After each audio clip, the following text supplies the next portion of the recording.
Let's get more now on David Cameron and Nick Clegg's appearance today to renew their commitment to the coalition. The Prime Minister acknowledged that weeks of policy disagreements and a Tory rebellion over the House of Lords reform had led to questions about the future of the partnership. He said, though, the coalition was more important now than when it was created 2 years ago. They were speaking in Birmingham after announcing a multi-billion-pound rail investment programme. Really what has driven this government is a view that we need to get things done, a view that we need to safeguard the British economy in difficult times, but above all, that what we do is about the national interest. That is what drives the Deputy Prime Minister and I. That is what this government is all about. That is its foundation. I think that the reasons why this coalition government was formed and the purpose of two parties coming together to form a coalition government, those reasons are as strong today, if not stronger, arguably, given all the challenges we face than they were back in May 2010. Nick Clegg with David Cameron today. So will today's announcement boost the government standing in the polls? Let's discuss this with Mark Pack of the lobby group Liberal Democrat Voice, and in central London we're joined by Owen Jones, columnist for The Independent. And Owen, if I can come to you first of all, the Prime Minister talked about the bumps and bruises and scrapes of being in coalition, but is it slightly more important and more severe than that and needs some sort of major surgery? Well, I think, the whole point of why we've ended up in this situation is because, of course, the Conservatives failed to win the last general election despite being handed to them on a plate. Disastrous economic situation, worse since the 30s, and a woefully unpopular Labour government. And, of course, the reason we ended up in a coalition and the way it ended up was the Lib Dems surrendered many of their key policy pledges, VAT, which they call the Tory tax bomb, tuition fees, no cuts in the first year. And actually, it's interesting where the Lib Dems actually have tried to pick battles, and it's been on fairly peripheral issues, such as constitutional issues like AV, like House of Lords reform. But I have to say, if the Lib Dems are willing to surrender on so many of those key issues, I don't see why they would risk going to the country, dissolving the coalition, when frankly their opinion poll ratings are such a low ebb. Nick Clegg's approval ratings are now at the lowest recorded since the coalition was actually formed, a long way from when he was described as the most popular politician since Winston Churchill, during the Clegg mania. So I think now the problem the Lib Dems face in particular is if there was to be a new general election, this coalition was to dissolve, there would be a return to the 1950s when you could fit Lib Dem MPs in the back of a London cab. Clegg mania does seem an eon ago, doesn't it, Mark Pack? And the backbenchers on both sides increasingly emboldened by what they want to say. Certainly, I think if you look at what happened over the Lords reform vote a few days ago, it's not that surprising that quite a few Tory MPs voted against introducing democracy into the other half of Parliament. But I think what did surprise quite a lot of people was the real disdain for what the coalition agreement says that a lot of Tory MPs showed, and that is obviously not healthy for the coalition. I think in terms of the Liberal Democrat position, there's a lot of significant gains the party can point to from being in coalition, such as the move towards £10,000 income tax allowance for everyone, improvements to the state pension system and so on. But really, I think the party only has a chance of getting much political credit for that if the overall state of the economy improves, and that's absolutely central. But it's a real high-wire act, isn't it? Neither party wants to go to the polls yet. Oh, exactly, which I think is why it's very unlikely that we will have an early election. Having said that, if you'd asked me a couple of months ago, might Ed Miliband be Prime Minister by Christmas, I'd have said absolutely unthinkable. Given the way some of the Tory MPs have been behaving in the last couple of weeks, I'd maybe go for very unlikely rather than unthinkable. But there is that sense in the Tory party that maybe they'll just, throw their toys out the pram and say, oh, sod this, we'll just do what we want. And Owen, the chair of the 1922 committee says he doesn't think this coalition is going to survive. How are Cameron and Clegg going to rein this in? Well, it's interesting because their attempt to relaunch, the honeymoon, get a bit of the magic we saw in the Rose Garden back in 2010 was ruined today. When it was just projected that the economy will actually grow only by 0.2% this year.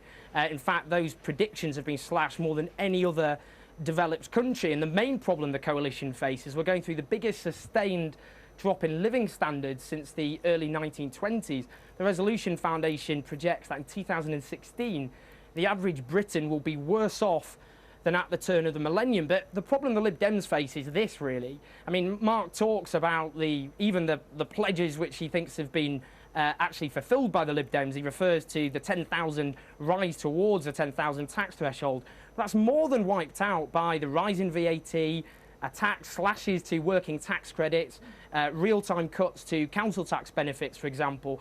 There's actually very little the Lib Dems can actually pass off as genuine achievements. It's not actually a problem with branding successes as achievements. And what I think will trouble the electorate is when the Lib Dems do pick their battles, it's not on cuts, it's not on VAT, it's not on tuition fees, it's on an issue like constitutional reform, which, as important as it may be, doesn't really resonate with most of the population. But the problem, I have to say, is the Tory right are so kind of swivel-eyed in many cases that they actually see the Tories as in ad hoc to the Lib Dems and almost a hostage of the Lib Dems, which I don't think is something most of the population or ex-Lib Dem voters see. No, and sometimes, Mark, I mean, you just feel as if the general election campaign started already when you listen to the speeches by Clegg to his constituency and David Cameron to his as well. And, of course, what hasn't actually come up really that much at the moment for both parties to discuss and confront is Europe. Do you think that today was almost an attempt to kick that way down the line? Well, I think David Cameron's remarks today on Europe were quite significant, because what he basically said was, I can't do what I want to do on Europe, so that's an issue for after the next general election. And in a way, that is a good example of the Liberal Democrats having picked a fight and David Cameron saying, OK, I'm not going to be able to do what I want. Fair enough, you've won, we'll return to it after the general election. So I think there are issues that are very central to people's lives and very central to the welfare of the country, on which the Liberal Democrats have, to sort of use Owen's language, sort of picked a fight and actually been successful, Europe being a good example we saw today. But both men look comfortable together today, and David Cameron said that the coalition had real purpose, real mission, stronger than sort of 2 years ago. But do you think there's a real sense among Nick Clegg and his supporters that they've been betrayed by David Cameron? On the House of Lords reform, for example, I mean, he's described that as a third or fourth term issue, hasn't he? And a lot of people who rebelled thought that they had the tacit approval of the Prime Minister. Well, in a way, it's not surprising. I mean, people in Labour, Liberal Democrats, Tories are all in different parties, and we pick our own parties for a reason. And part of that is disagreeing with a lot of what's in other parties. So, of course, you've got different people, different parties, lots of disagreements.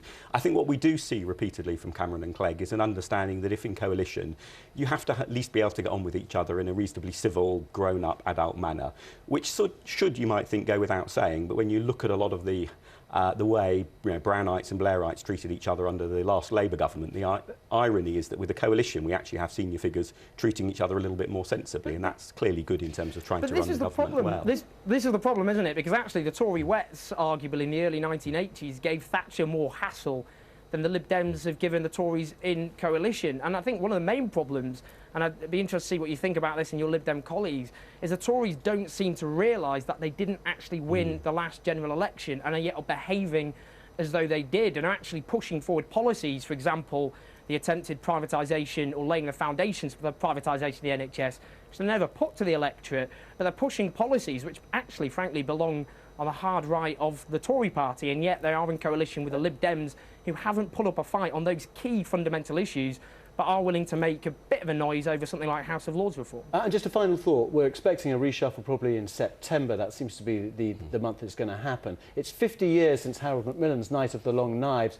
How are they going to sort of inject new blood and try and get some momentum back into this coalition? Where are your bets going on? Who they're going to bring into the coalition? Yeah. Oh, God. Well, I think reshuffling Baroness Varzi out probably is something on the top of the list of many, certainly Lib Dems and Tories. I think in terms of assuaging and kind of bringing the Tory right back on board, they'd probably want to bring on David Davis. I think that would be something, certainly, with the kind of rumblings going on the right-wing fringes of the Tory party, which would bring them back on board. And Mark? I think being in coalition means there's a lot less scope for reshuffles because you've got the division of posts between the parties. But I would have thought it's almost a dead certainty that David Laws will be brought back in. Extremely talented person. Didn't have that long in government before, but certainly seemed to get to grips with how to be a minister very quickly. I think also, depending on quite when the reshuffle happens, it may be after the Chris Huhne court case has concluded, and obviously if he is acquitted in that, he would be another obvious person to bring back into government. OK, but he was somebody, of course, who was reportedly briefing against Tory ministers, cabinet ministers in cabinet, and was fairly unpopular as a result of that. But also popular with quite a few Lib Dems for that very reason. OK, Mark, thank you very much. Mark Pack and Owen Jones from The Independent, thank you both very much.